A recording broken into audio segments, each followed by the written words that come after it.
Bradley leaned back in his chair like he owned the place, his grin stretching wide as he declared, "I'll be taking half your millions, your grandmother's estate included. Consider it my parting gift." His words boomed through the courtroom like a gavel strike, sending a chill down my spine. The smugness in his tone was unbearable, but I refused to flinch. Instead, I sat at the defendant's table, spine straight, face calm, though my stomach churned like a storm about to break. My name is Judith Crawford. I'm 45 years old, and somehow I found myself here in a Nashville divorce court, watching the man I once trusted with my heart try to strip me of everything I've worked for. Bradley lounged across from me, his attorney at his side, looking as though the verdict had already been written in his favor. His navy suit, bought with my money, of course, was sharp and smug, much like the man wearing it. His slicked-back blonde hair used to charm me. Now, it just made me want to reach for a knife. His lawyer rose, voice dripping with self-assurance. "Your Honor, my client is entitled to half of all marital assets, including the sizable inheritance Mrs. Crawford received during the marriage." Murmurs swept through the courtroom. Spectators leaned forward, hungry for drama. Reporters scribbled notes, no doubt already drafting headlines about the wealthy Nashville businesswoman facing a multi-million-dollar split. I could practically see the dollar signs flashing in their eyes, just like they were flashing in Bradley's, but none of them knew what I had in my purse. Judge Richardson, a sharp-eyed woman in her 60s with a presence that could silence a hurricane, adjusted her glasses as she skimmed the documents. Her face betrayed nothing. 20 years on the bench had taught her to hide her opinions well. Bradley twisted in his seat and shot me a grin that dripped with arrogance. A silent taunt, a promise of victory. The audacity of it lit a fire in me so hot it burned away every trace of fear. This man, this fraud, once brought me coffee in bed, once whispered that he loved me for who I was, not for what I owned. 5 years of marriage, and now I saw it for what it was, a carefully constructed con. The air in the courtroom was heavy, suffocating, thick with polished wood and quiet judgment. Outside, I could hear faint car horns and the hum of Nashville traffic life going on, oblivious while mine was torn apart before strangers. My hand slid into my purse, brushing against the envelope that held the truth. My truth. His undoing. Judge Richardson's voice cut through the silence. "Mrs. Crawford, do you have a response to these claims?" I rose slowly, letting the moment stretch, letting every eye in the room lock onto me. My heart thundered, but my resolve was steady.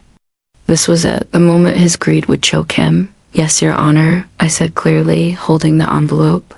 "There's something the court needs to see. Something that will make my husband's intentions very clear." I caught Bradley's smile falter, just slightly. And in that tiny crack of his confidence, I saw the beginning of his downfall. My grandmother had been my anchor, my confidant, my safe place, until her death 3 years before Bradley entered my life. I was still raw with grief when I first met him at a business conference in Memphis. He walked in like he owned the room, but when his eyes landed on me, his entire focus sharpened. He was magnetic, charming in a way that felt effortless, attentive, engaged. Asked about my work helping small businesses streamline their operations, and looked at me as if my words carried the weight of prophecy. "You're brilliant," he'd murmur, leaning closer as I explained a financial model. "I've never met anyone who sees numbers the way you do." At the time, I thought it was admiration. Now, I know it was calculation. What followed was a whirlwind. Candlelit dinners, surprise weekend getaways, gifts that seemed far too extravagant for a sales manager's salary. When I raised an eyebrow at the expenses, he brushed my concern aside. "I believe in investing in the people I care about," he'd say with that disarming smile, and I believed him. God, I wanted to believe him. When he proposed just 8 months later, I hesitated. My grandmother's voice echoed in my head, warning me about men who moved too fast. That Bradley pressed, insistent, relentless. Life's too short to wait. I know what I want, and it's you. His proposal belonged in a movie. A riverboat dinner, a string quartet, a ring that glittered so brightly, it seemed impossible for him to afford. I didn't ask questions. I didn't want to ruin the moment. Thought Patricia Holbrook, my attorney, wasn't blinded by romance. She urged me to protect myself. You've built something real, Judith, she said firmly. You need a prenuptial agreement. It's not unromantic, it's survival. I dreaded bringing it up to Bradley, worried it would tarnish his perfect image. But when I finally did, his reaction floored me. He laughed. Actually laughed. Then kissed the top of my hand like I'd said something adorable. Darling, if a piece of paper makes you feel secure, sign me up. I'm marrying you, not your money. He didn't even skim the document. Scribbled his name at the bottom and tossed the pen aside with a grin. Love doesn't need fine print, he joked, and I foolishly felt reassured. Patricia had been meticulous, walling off my company, my assets, and even future inheritances. Your grandmother's estate will eventually pass to you, she'd reminded me. This ensures it stays in your family, exactly as she would want. I thought she was being overly cautious, overprotective. I was wrong. 18 months into the marriage, the phone call came. My grandmother's estate, her home, her investments, her rare book collection, and $2.8 million in carefully nurtured funds was mine. The inheritance didn't just improve my life. It reshaped it. Overnight, my financial world expanded beyond anything I'd imagined, and Bradley's reaction told me everything. His eyes lit up, not just with surprise, not just with happiness for me. No, this was hunger, greed, like a starving man suddenly seated at a feast. Thought I should have seen it then. The shadow behind the smile, the predator crouched beneath the charm.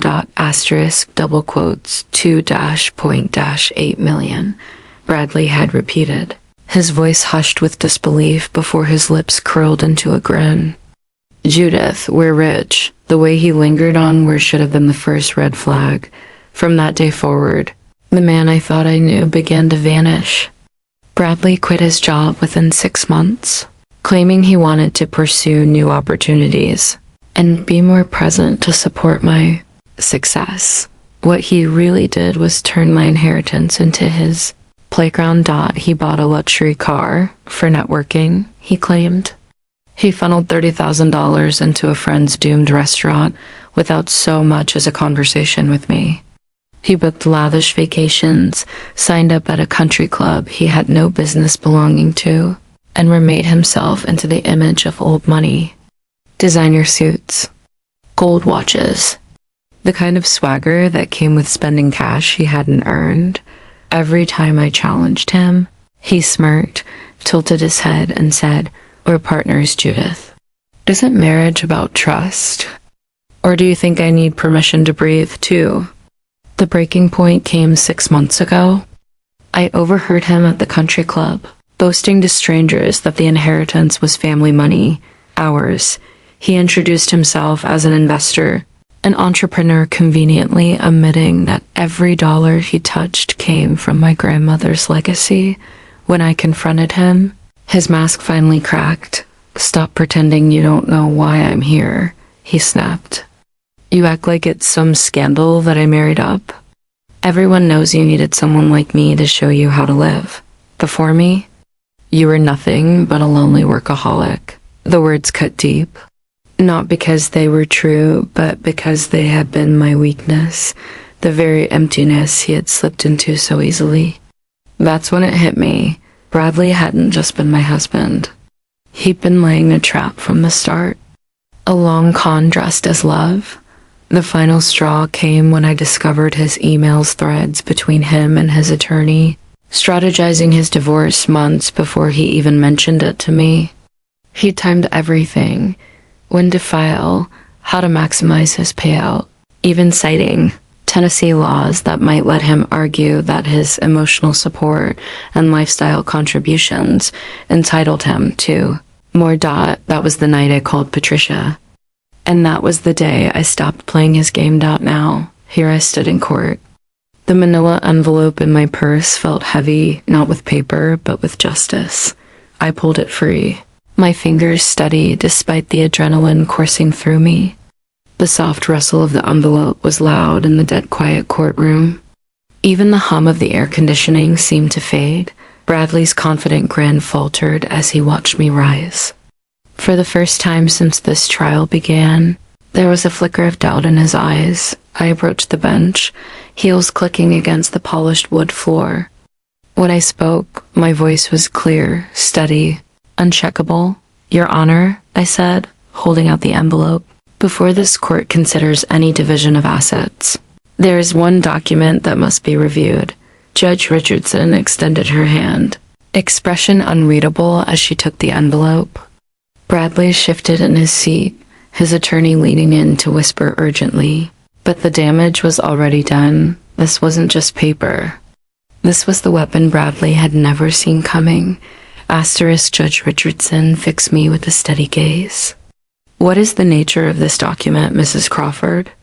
I rose slightly, my voice calm but carrying through the courtroom. "It's a prenuptial agreement, Your Honor. One my husband signed 5 years ago, before our marriage. The effect was instant." The air shifted like a lightning strike had hit the room. Gasps rippled through the gallery. Bradley's attorney, Gerald Weston, a wiry man who carried himself like a coiled spring shot out of his chair. "Your Honor, the defense was never informed of any prenuptial agreement. This is highly irregular. Sit down, Mr. Weston." Judge Richardson's voice cracked like thunder. She broke the envelope seal with deliberate care, eyes already scanning the first page. "I will review the document and determine its validity." I sat, eyes locked on Bradley. In the span of 30 seconds, his face morphed swagger, melting into confusion, then sliding into full-blown panic. He leaned into Weston, whispering frantically, jabbing his finger toward the judge's bench. I caught fragments, his voice too frantic to stay contained. I don't remember. How is this even possible?" Beside me, Patricia was the picture of calm control. She leaned close, her lips barely moving. "Just watch," she murmured, the ghost of a smile tugging at her mouth. Judge Richardson read carefully, flipping each page with slow precision. Patricia's work was ironclad. The agreement mapped everything: what was mine, what was his, and most importantly, how inheritances were shielded. Finally, the judge looked up. "This appears to be a properly executed prenuptial agreement, dated 6 weeks prior to the marriage, signed by both parties, witnessed by 2 notaries." The words landed like a hammer. Weston visibly deflated, sinking into his seat. He hadn't even done his homework. Just like Bradley, he had assumed this case would be a clean sweep. Suddenly, Bradley lurched to his feet, his voice cracking. "Your Honor, I need to see that document." "I don't remember signing anything like that." Gasps, murmurs. The gallery was eating it up. Judge Richardson arched a single silver brow. "Mr. Crawford, you will remain seated and allow your attorney to speak for you." But Bradley was unraveling now, his voice desperate, sharp. "Judith, what the hell is this? You never told me this was some kind of legal setup." "Mr. Crawford," the judge's tone sliced through the room like a blade. "Another outburst, and I will hold you in contempt." Weston dragged himself to the bench, each step reluctant. He scanned the document, his face draining of color as he turned the pages. By the time he returned to Bradley's side, he looked like a man walking to his own execution. He bent low, whispering fast and harsh. Bradley shook his head violently, his hands trembling. The spectators leaned forward, hanging on every detail. I could hear pens scratching furiously against paper as the reporters chronicled the slow, Humiliating collapse of my husband's scheme. When Gerald Weston finally stood to address the court, his voice was stripped of the smug confidence he'd carried in earlier. Your Honor, he began, throat tight. It seems the situation is not as my client initially presented. The room erupted in whispers. Bradley's empire of lies was crumbling, right there under the bright courtroom lights, asterisk. My client respectfully requests a brief recess to review these documents in detail. Gerald Weston finally stammered, voice thinned out. Judge Richardson checked her watch with deliberate calm. Mr. Weston, did you or did you not conduct discovery regarding potential prenuptial agreements before filing these sweeping asset claims? The silence that followed was answer enough. Weston's jaw clenched. Bradley shifted uneasily in his chair. It was clear now. Bradley had been so blinded by arrogance, so certain of his victory, that he hadn't even told his attorney a prenup existed. Weston was just as blindsided as his client. You have 10 minutes, Judge Richardson declared, her tone clipped. But be advised, this agreement appears to be legally binding, and it significantly undercuts your client's position. As the recess began, Bradley dragged Weston toward the windows. They huddled together, voices low, but bodies tense. Bradley's gestures grew wilder, his face flushed with panic as Weston explained the inescapable truth. Even from across the room, I could see the exact moment his confidence shattered like glass breaking in slow motion. Beside me, Patricia flipped through her notes, perfectly composed. She didn't even glance at Bradley. He'll claim fraud or duress, she murmured. Men like him always point fingers when the walls cave in. And she was right. When court reconvened, Weston shot to his feet, desperation bleeding through his carefully rehearsed voice. Your Honor, my client was misled about the nature of this document. Mrs. Crawford presented it as nothing more than a romantic formality, not a binding asset protection agreement. Judge Richardson arched a brow, unimpressed. So you're arguing that your client signed a legal contract without reading it? Weston swallowed hard. Your Honor, my client trusted his wife to be. He believed she was being truthful about its scope and implications. I had to bite the inside of my cheek to keep from laughing.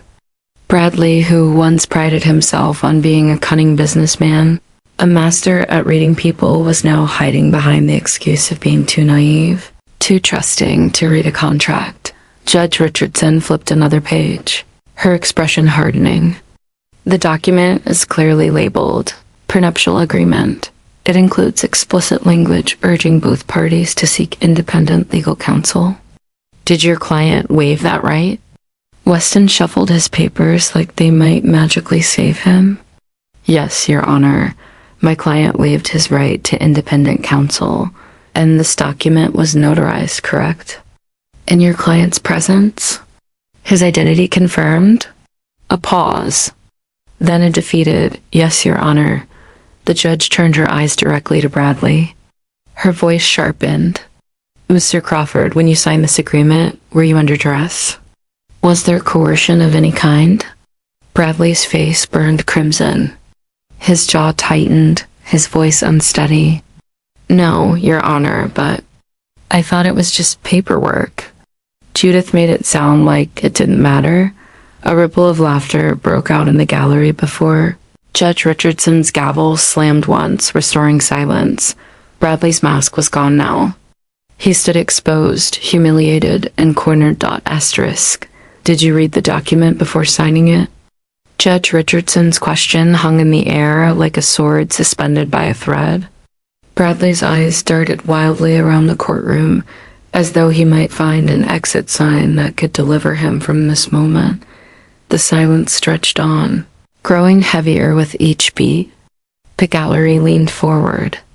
Even the reporters paused mid-scribble, their pens hovering. Mr. Crawford, the judge pressed, her voice cool and unforgiving. I asked you a direct question. Bradley swallowed hard. I skimmed it, he stammered at last, his voice barely above a whisper. But Judith said it was just A formality. The judge's expression hardened into something that could cut steel. So let me be clear. Mr. Crawford, you signed a binding legal document without reading it, after waiving your right to independent counsel, and now you're asking this court to invalidate it because you failed to take it seriously? A pin could have dropped in the silence that followed. The humiliation was so sharp it seemed to radiate from Bradley in waves at my table. I could barely contain the quiet satisfaction curling through me. Gerald Weston, pale and sweating, rose for one last desperate swing. Your Honor, perhaps we could argue that the agreement is unconscionable, given the disparity, and Judge Richardson cut him off with a look. Have you even reviewed the financial disclosures attached to this agreement, Mr. Weston? Gerald fumbled with the papers, flipping in a panic. Yes, Your Honor, there are extensive disclosures. Indeed there are, Richardson said sharply. Mrs. Crawford provided complete documentation of her assets, income, and anticipated inheritance. Your client signed acknowledgments confirming he had reviewed and understood that information. She tapped the page with a manicured nail. This, Mr. Weston, is one of the most thorough prenuptial agreements I've seen in 23 years on the bench. Bradley slumped back in his chair, his complexion flickering from red to white to a queasy shade of green. The golden boy, who had lived his life skating by on charm and arrogance, was finally cornered. Judge Richardson cleared her throat and began reading aloud, her voice echoing like a verdict already delivered. Section 4, Paragraph A.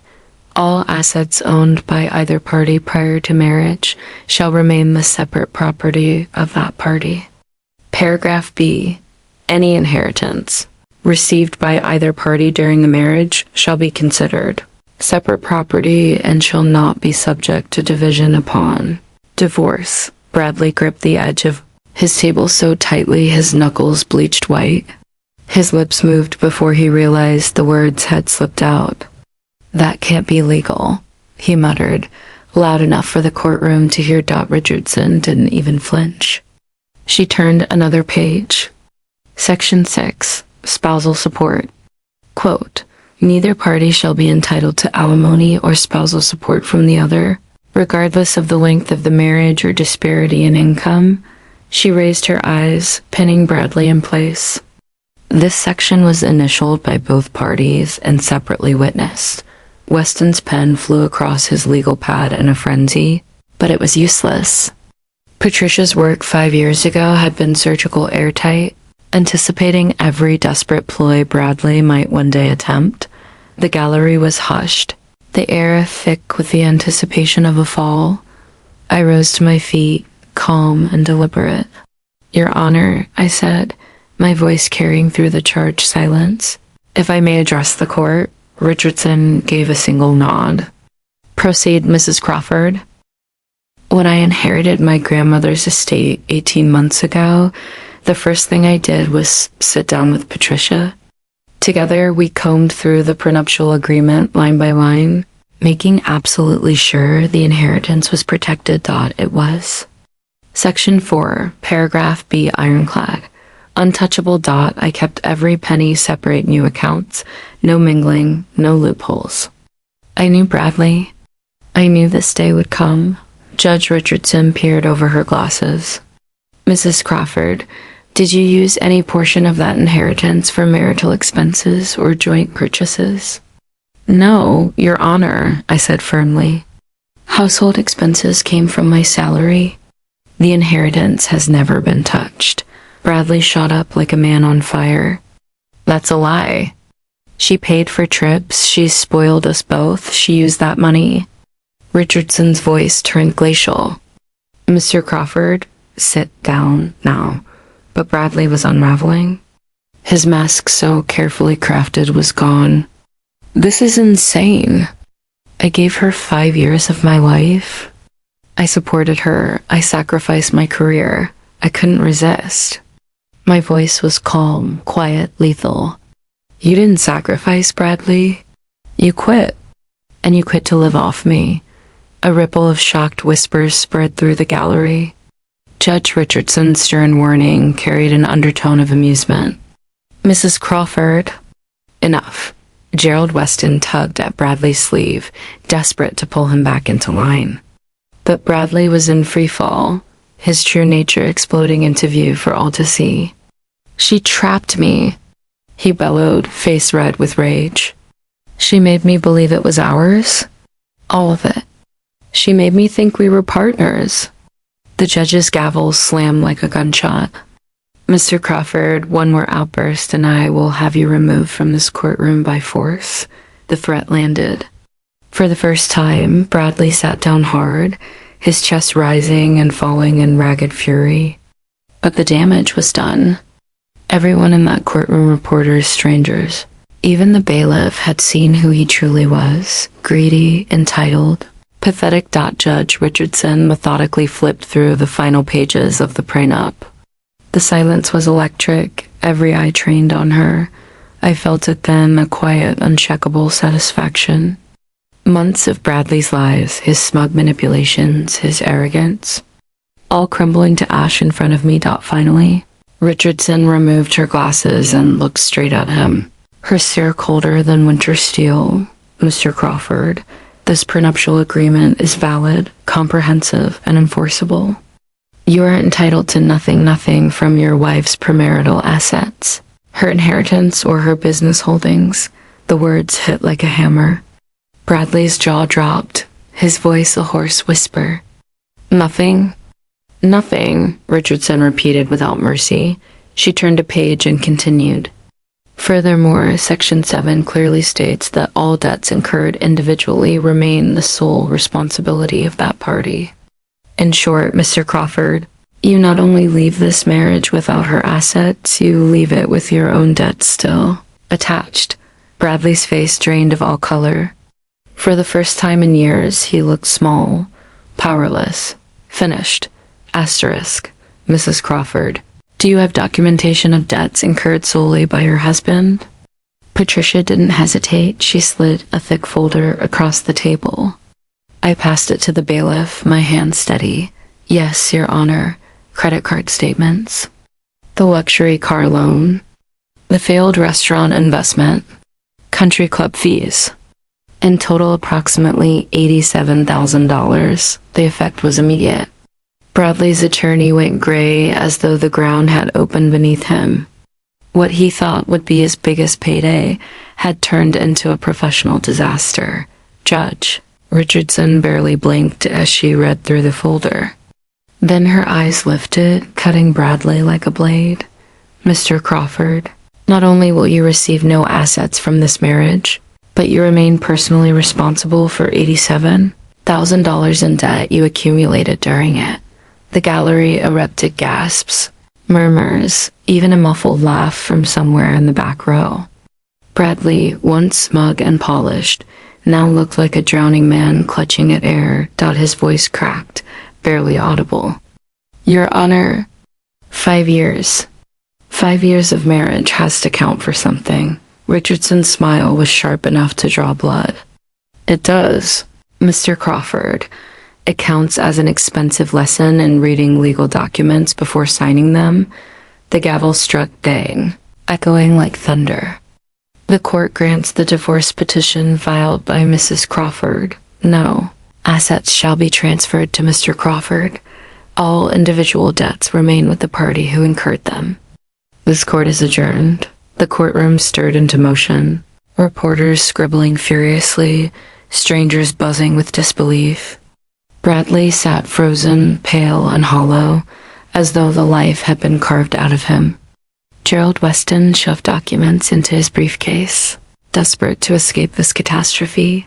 I remained seated a moment longer, savoring the silence around Bradley's collapse.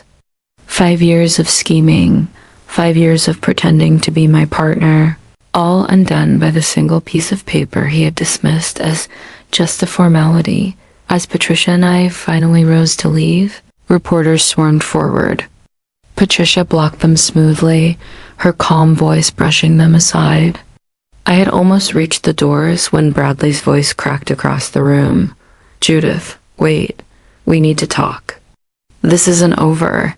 I turned just once, meeting his shattered gaze. My words were quiet, but they cut deeper than anything else I could have said. Bradley, it was over the day you chose my money instead of me. The prenup didn't ruin you. Your greed did.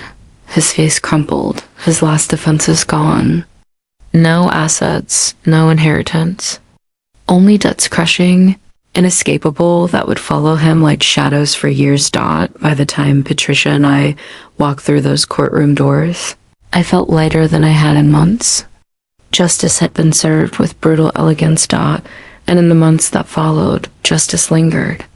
The $87,000 dragged Bradley into bankruptcy within 6 months, stripping away the lifestyle he thought was permanent. His credit destroyed, his reputation shredded, his charm useless against creditors. The man who had once called himself my savior had been undone. Not by me, but by his own arrogance. Poetic irony. I thought, the sweetest kind of justice. Bradley's downfall came fast and merciless. In Nashville's business community, his name became shorthand for failure. The man who tried to swindle his wife's inheritance and got crushed by a prenuptial agreement he hadn't bothered to read. He wasn't seen as charming anymore. He was a cautionary tale. The country club revoked his membership when the dues stopped clearing, and the gleaming luxury car he flaunted was repossessed in broad daylight, leaving him scowling at a bus schedule like any other commuter. His dating life evaporated as quickly as his money. Women in our circles warned each other to steer clear of Bradley Crawford, the gold digger in a tailored suit who viewed marriage as nothing more than a hostile takeover. Eventually, with his credit destroyed and his reputation in ashes, Bradley was forced to retreat to Memphis, moving back into his elderly parents' home. At 47, the man who once bragged about being a self-made entrepreneur was starting over in an entry-level sales job, stripped of everything he had schemed to take. Meanwhile, I thrived. Using a portion of my protected inheritance, I founded the Crawford Foundation, a nonprofit that provides legal aid to women seeking prenuptial agreements and divorce representation. My grandmother's wisdom became a legacy, shielding other women from financial predators who mistake love for a business opportunity. Looking back, I realized the inheritance had saved me from more than financial ruin. It had saved me from a lifetime of being used, from a marriage built on greed instead of love. Bradley thought he'd written my story when he married me, but in the end, it was his greed that wrote his downfall and my freedom.